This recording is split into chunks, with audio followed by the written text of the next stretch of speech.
नमस्कार दोस्तों, मैं हूं मनविंदर और मेरे चैनल पे आप सभी लोगों का बहुत स्वागत है। दोस्तों, आजकल सीमा हैदर एक ऐसा नाम है जिसकी चर्चा भारत और पाकिस्तान दोनों मुल्कों में हो रही है और सीमा से आए दिन नए-नए खुलासे हो रहे हैं। सोशल मीडिया पे उसको सुर्खियाँ मिल रही हैं, कोई सीमा को जासूस बता रहा है, तो कोई उसके मुस्लिम होने पे शक ज़ाहिर कर रहा है। सीमा से जुड़ा एक ऐसा भी दावा है कि वो असल में सीमा नहीं है बल्कि पाकिस्तान आर्मी में मेजर सामिया रहमान है और एक खास मकसद से भारत में आई हुई है। तो दोस्तों, इस पे हम बात करेंगे और इसको समझेंगे। हमारे साथ राजेश शर्मा जुड़ चुके हैं। राजेश जी, बहुत-बहुत स्वागत है आपका। धन्यवाद आपका बहुत बहुत। जी, तो सीमा से जुड़ी हुई जो चर्चाएँ हैं, क्या कहते हैं? आप भी इन इन चर्चाओं को सुन रहे होंगे, आपका क्या मानना है? चूँकि आप लंबे अरसे तक आपने क्राइम रिपोर्टिंग की है, क्या कहना है आपका? मैम ये हमें लगता है कि ये देश के साथ मजाक है। जी, आप देखिए कि कोई एक लेडी, मेरे ख्याल में 23-24 साल उसकी उम्र है, उसको 4 बच्चे हैं। जी, मुझे लगता नहीं मुझे लगता नहीं है कि इस उम्र में उसकी शादी भी हुई होगी, है ना? शादी हुई, 4 बच्चे भी हुए। और जब बच्चे होते हैं तो जब 4 बच्चे होते हैं तो परिवार का इतना काम होता है कि वो ध्यान इधर-उधर डाइवर्ट नहीं होता। आप बताइए, इनका सातिर दिमाग देखिए कि 4 से 5 इनके पास में पासपोर्ट है। जी, मतलब एक सामान्य आदमी को अपना पासपोर्ट बनवाने में बहुत समय लगता है। और हुँ, इन्होंने 4-5 जो इनके बच्चे हैं उनके भी पासपोर्ट बनवाए होंगे, अपने भी पासपोर्ट बनवाए हैं। मतलब जी, और एक बड़ा फेलियर देखिए कि आप सोशल मीडिया पे आपको इस लड़के से मोहब्बत हो जाती है और मोहब्बत के लिए आप अपने पति को बहुत आसानी से छोड़ देती है। मुझे तो इस हुँ, पे भी बहुत आश्चर्य लग रहा है कि आप जैसा मैंने सुना है कि आप पाकिस्तान से दुबई चली जाती हैं हुँ, और दुबई से आप नेपाल चली जाती हैं। हुँ, तो हुँ, जब आप दुबई से नेपाल जाएंगी तो कहीं ना कहीं वीजा तो आपको बनवाना पड़ेगा, आपने वीजा भी कहीं ना कहीं बनवाया होगा। तो क्या वहां सवाल जवाब भी हुए होंगे कि आप भाई आपको नेपाल जाना है, आपके जाने का मकसद क्या है, कुछ क्या वजह है, कोई आपका व्यवसायिक काम है या कोई आपका कोई वहां रिश्तेदारी है, रिलेशन है। ये बहुत सारी बातें एम्बेसी में पूछी जाती हैं और आप नेपाल से सीधे इंडिया पहुंच जाती हैं। अगर एक महिला 4 बच्चों के साथ, अकेली नहीं, अगर एक महिला 4 बच्चों के साथ इंडिया में आ जाती है और इंडिया में दिल्ली में आती है, तो हमें लगता है कि ये हमारी सिक्योरिटी के लिए कहीं ना कहीं ये फेलियर है। भाई कैसे आ जाएंगे आप? ठीक है, मोहब्बत है तो मोहब्बत के पीछे के कोई आप आमने सामने नहीं मिले, सिर्फ सोशल मीडिया पे बात करते हो और इस पर आप नेपाल से आप इंडिया आ जाती है, इंडिया भी आप दिल्ली के करीब आ जाती हैं। और पिछले 4-5 दिन से हम लोग देख रहे हैं कि पूरी मीडिया में सीमा हैदर, सीमा हैदर। और आप देखिए ना, आप देखिए वो उर्दू बहुत अच्छा बोलती है, वो इंग्लिश बहुत अच्छा बोलती है, वो हिंदी बहुत अच्छा बोलती है। एक तरफ वो शरीयत की बात करती है तो दूसरी तरफ जो हिंदू धर्म के जितने भी हमारे हैं, आप हिंदू धर्म पे बोलती हैं, अध्यात्म हो जाती हैं। तो हमें लग रहा है कि ये सामान्य महिला नहीं है, इसे जरूर कोई ऐसी ट्रेनिंग दी गई है। हमें लगता है कि कहीं ना कहीं आईएसआई का जरूर इनके पीछे कोई हाथ है। अरे भाई, आप किसी दूसरे मुल्क में चले जाओगे और आप अपने टारगेट पे जाओगे, आपको दिल्ली के पास आना था तो आपने आपने सोशल आई मीडिया से फर्जी मोहब्बत कर ली। आपने आईएसआई का ज़िक्र किया, तो मैं आपको एक जी अ, ये ट्वीट के साथ एक फ़ोटो था, जिसमें ये सीमा जी हैदर इस दावा किया जा रहा है कि सीमा हैदर है और ये पाकिस्तान फ़ौज में अधिकारी है और काफ़ी हद तक जी इसका जी देखिए मिल रहा है और ये भगवा क्रांति की तरफ से जो ट्वीट किया गया है, उसके साथ है बाकायदा इसके वीडियो भी हैं और तमाम सारे दावे किए गए हैं। जी, मैम, ये वाला फोटो तो मैंने देखा है, आज दिन भर सोशल मीडिया पर वायरल भी हुआ। नहीं, आप देखिए ना, ये हमारे सिस्टम का फेलियर देखिए कि दिल्ली के हुँ, पास में एक लेडी पिछले 6-7 दिन से रह रही है। अरे अब तक हुँ, तो विदेश मंत्रालय को, जो हमारी एजेंसी है, उन्हें अब तक इन्हें अपने इनसे पूछताछ कर लेनी चाहिए थी। भाई आपसे पूछता मकसद आपकी, आपने कह दिया कि मुझे मोहब्बत होगी, सोशल मीडिया में मोहब्बत होगी। अरे मोहब्बत हो गई, चलो ठीक है, वो जिसके साथ वो है इस समय, उसको कुछ भी वजह हो सकती है। जी, पर मुझे ऐसा लग रहा है कि ये जो पूरा जो 5-6 दिन से पूरा खेल चल रहा है सीमा हैदर को लेके, अभी तक हुँ, ये फेलियर है हमारे सिस्टम का। अभी तक, अब से पहले हमारी सिक्योरिटी जो सिक्योरिटी है अभी तक उन्हें अपने कब्जे में लेके इनसे पूछताछ करनी चाहिए थी, और टोटल इनकी जो मोबाइल की डिटेल है वो निकालनी चाहिए थी। और हमें पता कि हमारा सिस्टम इतना इतना अपडेट सिस्टम है कि टोटल पता चल जाएगा पिछले 4-5 साल तक आप कहाँ हैं, कैसे हैं। अब आप बताओ, जी, 4 बच्चे साथ में हैं। एक जानकारी और है कि वो 2 दिन से अब गायब है। ये भी है, सोशल मीडिया पे चल रहा है, बताया गया है कि उनकी तबीयत खराब है, तो किसी पास के घर में कहीं है और उसने मीडिया से बात करने को मना कर दिया। तो अब हमें ये लग रहा है कि ऐसा हो सकता है कि जो हमारी इंटेलिजेंस है उन्हें कह दिया हो कि भाई आपको सामने नहीं आना, बात करने की, आपसे बातचीत करनी होगी। और जरूर हमें लग रहा है कि कोई इनपुट जरूर हमारी सिक्योरिटी के पास होगा कि ये महिला सामान्य नहीं है। अगर ये महिला यहाँ रही और इससे अच्छी पूछताछ नहीं गई यहाँ रही, तो इसके निकट भविष्य में बहुत विपरीत परिणाम हमारे देश के सामने आ सकते हैं। तो हमारा अपना मानना यह है कि पहले हमारी जो इंटेलिजेंस है, राह है, इसके बारे में पूरी पड़ताल करनी चाहिए। जी, ये पड़ताल बहुत जरूरी है। अरे भाई, आप ये देखो कि वो महिला 4 बच्चों को साथ ले गए, मतलब एयरपोर्ट पे उसके पास पासपोर्ट था, कहीं ना कहीं जब 4 बच्चे साथ में हैं, चलो ये अलग है कि वहां से यहाँ बहुत सारी रिश्तेदारियां हैं, लोग आते हैं। और पर आप देखिए कि ये यहाँ से दुबई गई, दुबई से नेपाल गई, नेपाल से, और जब ये बात करती है तो अपने आप को बहुत सादगी में पेश करती है कि मैं बहुत सीधी हूँ, मुझे हिंदी का ज्ञान कम है, मुझे इंग्लिश का ज्ञान कम है, और इतनी फर्नाटेदार इंग्लिश भी बोलती है, इतनी शुद्ध भाषा में हिंदी बोलती है। हमें लग रहा है कि हमारे देश के जो लोग हैं, ऐसे बड़ी संख्या में लोग होंगे, बड़ी परसेंटेज होगी जो इस तरह हिंदी नहीं बोलते होंगे जिस तरह बोल रही है।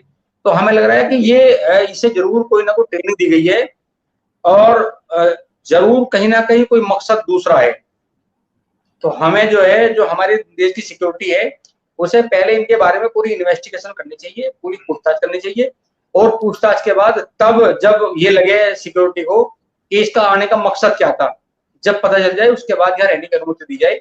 और जहां ये अभी है, हमें लग रहा है कि सिक्योरिटी को यहाँ से हटाकर इसे अपनी कस्टडी में लेना चाहिए, और कस्टडी में लेकर पूरी पूछताछ करनी चाहिए। नेपाल, पाकिस्तान में जो अपनी एम्बेसी है उनसे बातचीत करनी चाहिए, और उनसे इसके बारे में पूरा इतिहास होगा। हमारे पास तो तमाम सिस्टम है, तमाम सिस्टम हमारे पास है, हम तो बहुत आसानी से इसकी पड़ताल कर सकते हैं। और जहां तक आईएसआई से इनका कोई ताल्लुक का मामला है, तो आज जैसे दिन भर ट्विटर पे और व्हाट्सएप सोशल मीडिया पे जो आईएसआई के साथ में इसका फोटो वायरल हो रहा है, तो अब पूरे देश को ये विश्वास हो गया कि कहीं ना कहीं ये आईएसआई के संपर्क में है। और आईएसआई ने, क्योंकि जिस लड़के से मोहब्बत का मामला है, हमें तो लगता नहीं कि वो लड़का इतना एक्टिव होगा, वो जानता भी होगा कि एम्बेसी क्या है, आईएसआई क्या है, और इन लोगों की क्या है कि ये लोग उसे मोहरा बनाते हैं जो बहुत सीधा होता है, जिसे पता नहीं होता है। अब उसे इस लड़के को इतना पता नहीं है, उसे इसने मोहरा बना लिया सोशल मीडिया में, अपने प्यार के जाल में फंसा लिया। पर ये काम तो हमारी एजेंसी का है, हमारी एजेंसियों की पूरा इसकी इन्वेस्टिगेशन करनी चाहिए, और तब तक इसे मीडिया से भी दूर रखना चाहिए जब तक पड़ताल पूरी ना हो जाए। तो मेरा अपना ये मानना है, और लगता भी है। और अगर देश के हम हित की बात करें, देश की सुरक्षा की बात करें, क्योंकि पाकिस्तान लगातार बहुत सारे ऐसी गतिविधि करता है, वो कहीं ना कहीं, वो हमेशा आईएसआई का तो काम ही है कि वो भारत को कहीं ना कहीं नुकसान पहुंचाना है। अब जो लड़का है सचिन, जिसके साथ अभी गलत तरीके से, एक तो ये इंडिया में आई है, दूसरा ये है कि उसके पास हमारी नागरिकता नहीं है। तो आपको नहीं लगता कि सारी बातें आप छोड़ के सबसे पहले तो उसको डिपोर्ट करें, जहाँ अपनी कस्टडी में लें। अब यहाँ अपनी कस्टडी में पुलिस लिया हुआ है, एजेंसी ने, अभी इसके बारे में कोई खुलासा नहीं हुआ है, लेकिन 2 दिन से वो गायब है। 2 दिन से अब उसके बारे में इस तरीके की बातें हो रही हैं। तो आपको नहीं लगता कि सबसे पहले इसके डिपोर्टेशन के लिए भारत को कोशिश करनी चाहिए? क्योंकि ये गलत तरीके से आई है, ये एक जुर्म है, गलत तरीके से किसी भी देश में आना, और फिर हमारी नागरिक नहीं है, किसी से शादी कर लेना, आप ये नहीं कह सकते कि वो भारत की नागरिक हो गई है। जैसे मैं लगातार सोशल मीडिया पे सुन भी रहा हूँ, जैसे ये कहती है कि मैं तो इलिटरेट हूँ, मैं 5वीं पास हूँ, मुझे पता नहीं है। पर जैसे वो बात करती है ना, वो बात करती है, मोबाइल जिस अंदाज में चलाती है, और वो ट्विटर भी चलाती है, सोशल मीडिया पे इतनी एक्टिव है, हमें लगता नहीं कि इस तरह जो इलिटरेट कोई भी हो, वो इस तरह और दूसरे देश में। आप बताइए, भारत और पाकिस्तान हमेशा आमने सामने रहता है। आप भारत में आ जाती हैं, जिस लड़के से आप प्रेम की बात करती है, हमें तो लगता नहीं कि वो लड़का प्रेम का कोई इतिहास बोल जानता होगा, है ना। वो खुश है कि हाँ भाई हमारे यहाँ पाकिस्तानी, पर जो इसके पीछे की मंशा है, हमें लग रहा है कि वो बहुत खतरनाक है और वो इरादे अच्छे नहीं है। बिल्कुल हमें ये लग गया कि आप, अगर आपको इंडिया आना था तो आपको पाकिस्तान से सीधे पहले इंडिया जाना चाहिए था। आप पाकिस्तान से पहले, अगर हम कह रहे हैं दुबई भी आप नहीं गई तो आप नेपाल क्यों चली गई, आप नेपाल से इंडिया क्यों आई? ये तो चोरी का रास्ता हुआ ना। तो इसका मतलब हाँ कहीं हाँ। ना कहीं इनके मंसूबे खराब हैं, और जरूर जो आईएसआई है कि उसके इशारे पे ये सब काम कर रही है, ये बोल रही है। और भारत सरकार को तो इस अब से पहले अपनी कस्टडी में लेके इनसे पूछताछ कर लेनी चाहिए थी। तो जहां तक मेरा अपने विचार है, मुझे लगता है कि जब मामला देश का हो, तो देश का मामला हो, तो पूरी पड़ताल हमारी एजेंसी को कर लेनी चाहिए। हमारे पास तमाम सिस्टम है, संसाधन है, ऐसा नहीं है। आप बताइए, पिछले 5-6 दिन से तमाशा हो रहा है, वो खूब बोल रही है, पूरी दुनिया में वायरल हो रही है। हमारे साथ मजाक है ना ये, हमारे साथ मजाक ये है कि पूरी दुनिया को ये पता चल गया कि ये इलीगल तरीके से इंडिया में आ गई। वो बता रही है कि मैं वहां से ऐसे आई, मैं वहां से आई। एक सवाल और है राजेश अगर शर्मा जी। मैं कह रहा हूँ कि अगर इस तरह आगे आती है तो कल तो कोई आतंकवादी भी आ जाएगा, और आतंकवादी इतना समय थोड़ी लेगा जितना समय, आतंकवादी तो आते ही अपने मंसूबे में पहले कामयाब होने का प्रयास करेगा। आप बताइए, गलत तरीके से इंडिया में आ गई और हमारा पूरा सिस्टम पिछले 6-7 दिन से देख रहा है, सोशल मीडिया में लगातार है, अखबार समाचार छप रहे हैं। ये तो हमें लग रहा है कि कम से कम ये अच्छा नहीं है, और ये देश के भविष्य के लिए भी अच्छा नहीं है। अगर इस तरह की आजादी होगी किसी दूसरे देश से आए किसी नागरिक को, आप बिना अनुमति के हमारे देश में आ जाएंगे, फिर घूमेंगे, और फिर चलो आप गुप्त स्थान पर कहें चुप रहे तो अलग बात है। आप लगातार यहाँ सोशल मीडिया पर अपना बयान दे रही हैं, आप इंटरव्यू दे रहे हैं, पूरी दुनिया आपको देख रही है, तो कहीं ना कहीं ये हमारी सुरक्षा पर भी उठने वाला सवाल भी है। आज ये महिला आई है, हो सकता है कि इस महिला के पीछे कोई और बड़ा मकसद हो, या इसके साथ जो ये आई है इसके साथ आने वाला कोई और भी हो, वो देश में छुपा हुआ हो। उसे लग रहा हो कि जिस तरह महिला बात कर रही है तो पूरा देश महिला की बातों में उलझे, इसके इंट्रोडक्शन में उलझे, इसका जो तमाशा चल रहा है इसमें, और वो अपने अपने मकसद में कामयाब हो जाए। भाई पूरे देश की मीडिया का एक महिला के पर ध्यान है इस समय, और हो सकता है इसके साथ में कोई गलत मानसिकता के कोई आईएसआई द्वारा कोई आतंकवादी भेज दिए गए उसके साथ में, और ये कहा गया हो कि आप पूरे देश को मीडिया में उलझाओ, प्रेम के उसमें उलझाओ, पूरा मीडिया का ध्यान वहां रहेगा, पूरे देश का ध्यान वहां रहेगा, सुरक्षा एजेंसी का ध्यान यहाँ रहेगा, और वो अपने मंसूबे में कामयाब हो जाए। तो ये तो एकदम हमें लग रहा है कि देश के लिए और देश की सुरक्षा के लिए वास्तव में हमें तो, जो जहां तक हमारा मानना है कि खतरा है, और इस महिला को सामने नहीं आना चाहिए, इसके बारे में पूरी पड़ताल कर लेनी चाहिए। अब तक नहीं की तो अब जरूर कर लेनी चाहिए, और जब तक पड़ताल ना हो, पड़ताल भी की जाए और ये सामने ना आए। इसके अलावा ये भी पूछा जाए, हो सकता है, हमें लगता है कि ये कोई साजिश है, जिस तरह पूरे देश को गुड़गुड़ी डमरू में घुमा रही है, सब लोग इसको देख रहे हैं, पढ़ रहे हैं, तो सबका ध्यान इस तरफ है। सीमा हैदर की मोहब्बत को लेकर सब लोग बात कर रहे हैं। इस मोहब्बत के पीछे की जो दास्तान है, ये जो मंसूबा है, वो क्या हो सकता है, ये मेरा अपना मानना है। क्योंकि देश राजेश जी, एक सवाल जानना चाहती हूँ मैं। आपको याद होगा पिछले दिनों डीआरडीओ के लैब के डायरेक्टर जो हैं, वो एक हनी ट्रैप में फंसते हैं। जी जी। और उनकी अभी पिछले हफ्ते ही चार्जशीट दाखिल हुई है, जिसके आधार पे ये पता चला कि इनके बारे में, यानी कि वो जो डीआरडीओ के साइंटिस्ट थे, प्रदीप कुर्लकर नाम है उनका, उनके बारे में पहले सारी जानकारी जुटाई गई। उसके बाद उनको सोशल मीडिया के जरिए उनसे कांटेक्ट करती है कोई भी एक लड़की, ठीक है। और उसके बाद जब उन्हें लगता है कि मैं फंस चुका हूं, वो अपना उसका फोन ब्लॉक कर देते हैं। तो वो लड़की उन्हीं के किसी जानने वाले को फिर से फोन करती है कि उन्होंने मुझे ब्लॉक क्यों कर दिया है।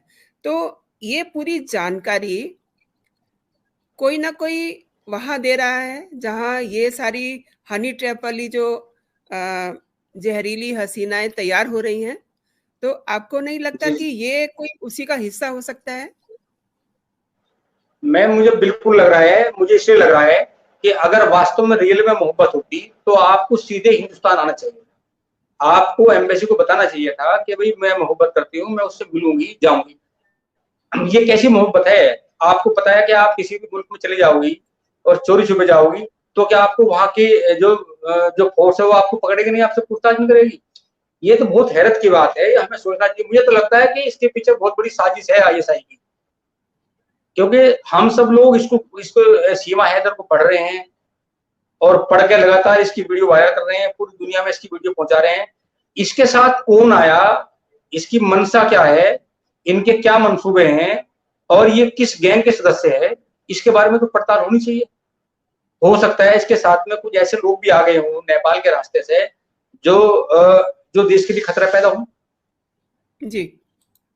तो इस पे तो एकदम बिल्कुल पूरी पड़ताल। और जिस तरह पूरे दिन सोशल मीडिया पे आईएसआई का चलता रहा, ये कि आईएसआई के टीम के साथ ये बैठे हुए, मुझे तो कम से कम ये विश्वास है कि ऐसी मोहब्बत कोई परवान नहीं चढ़ती। आपको मोहब्बत है तो आप कम से कम कह के आओगी कि हमें देश में जाना है। सीधे आप ऐसे दूसरे देश में जाओगी, फिर वहां से चोरी छिपे आओगी। मुझे तो लगता है कि इसके पीछे कोई बड़ी साजिश है और इसकी पूरी पड़ताल होनी चाहिए। जब पड़ताल में ये लगे कि हाँ ये सही है, तो जिस लड़के से इसकी शादी हुई है उसके पास भेज देना चाहिए। और क्योंकि लड़का बहुत सीधा है, इसे नहीं पता होगा कि ये इसके पीछे साजिश क्या हो सकती है। ये जैसे ये बोल रही है, ये लड़का ऐसे बोल रहा है, क्योंकि इस लड़के को भी बहुत ज्यादा लोकप्रियता हासिल हो रही है। तो ये अलग बात है कि चलो प्रेम का मामला है, पर सच्चा प्रेम ऐसा नहीं हो सकता। सच्चा प्रेम होगा तो वो सच्चाई की तरफ चलेगा, सच्चाई के साथ में हम लोग कहीं भी जाएंगे।